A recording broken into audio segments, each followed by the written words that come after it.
This is a very interesting camera with a solar panel built in, and with this style of configuration, high definition camera over here. This is going to be an interesting camera to test out. I already got it installed. The software was really easy, and it found the camera right away, connected to the 2.4 gigahertz network with no problem whatsoever. This is a backyard camera to put into places where you don't have a power connection. It has its own solar panels to provide its own power. Apparently it has really good night vision. I'm going to test that too. As far as the installation goes, it's very easy. All you have to do is just drill it wherever you want. Here's the security camera. So if I'm going to walk in front of it right now, you should be able to see me. So here I am. I'm streaming on the app right now, and then I'm recording on a camera. It has a little bit of a delay, so maybe the audio is not going to be perfectly synchronized with my hand movements.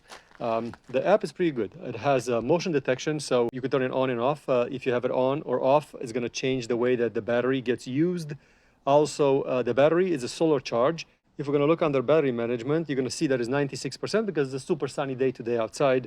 So that is pretty good. It's keeping the device charged, but if it's really windy, that tree that you see like right behind me over there, the big tree, it's going to move enough to keep the camera awake all night because it also has a light. So I've just turned the light on. You can't really see it, but there is a light on it.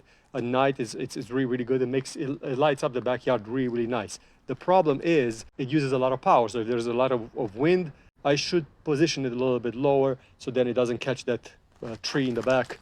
And then it's going to be a lot better. And now that I know that it's working, I'm going to put it on recording pattern, because right now I don't have a memory card in it, but once I'm going to throw in a memory card in it, it's going to stay over there on that wall and it's going to guard the backyard.